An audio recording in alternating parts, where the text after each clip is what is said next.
ఒక మనిషికి టాలెంట్ ఉంటే అతన్ని విజయం వరించడం తథ్యమని చెప్పడానికి నిలువెత్తు నిదర్శనం విలేజ్ సింగర్ బేబీ.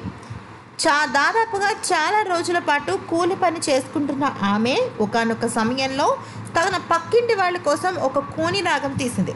అంతే, అది కాస్త వైరల్ అయిపోవటం, తన గొంతు ఒక మహత్యం, సాక్షాత్తు ఆ ఒక్క ఆస్కార్ అవార్డ్ విన్నర్ అయిన ఏఆర్ రెహమానే తనకి సూపర్ సింగర్ అని కితాబ్ ఇవ్వటం, ఆ తర్వాత వరుసగా మెగాస్టార్ చిరంజీవి, ఆయన సతీమణి సురేఖత, అలాగే సంగీత దర్శకుడు కోటి, ఇలాగ వరుసగా ఆమె ఒక టాలెంట్ని ప్రతి ఒక్కరూ పిలిచి మరీ తన చేత పాటలు పాడించుకుని అద్భుతం అని కితాబ్ ఇవ్వటం జరిగింది.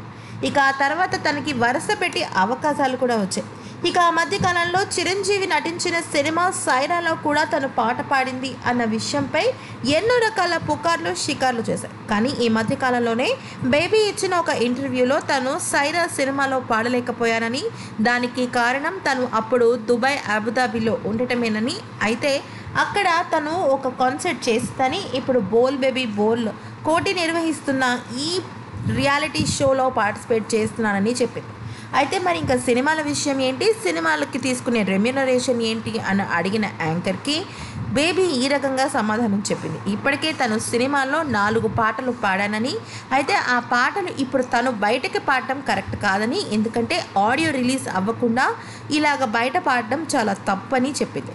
ఇక ఒక్కొక్క పాటకి రెమ్యునరేషన్ ఎంత తీసుకుంటున్నారు అంటే, నేను ఒక కూలి పని చేసుకుంటూ చిన్న చిన్న వ్యాపారాల్లో చిన్న చిన్న పనులు చేసుకుంటూ బతికేదాన్ని, అలాంటి దాన్ని ఇక్కడికి తీసుకొచ్చి నాకు ఇంత గొప్ప సత్కారం చేసి ఇంత గొప్ప అవకాశాలు ఇస్తున్న వాళ్ళందరి దగ్గర నేను ఏది ఆశించను.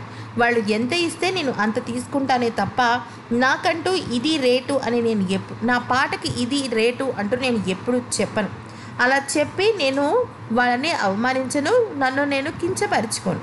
కానీ వాళ్ళు ఎంత ఇచ్చినా మాత్రం అది నేను హ్యాపీగా ఆనందంగా తీసుకుంటాను అంటూ మరొకసారి తన ఒక సింప్లిసిటీని చాటింది సింగర్ బేబీ.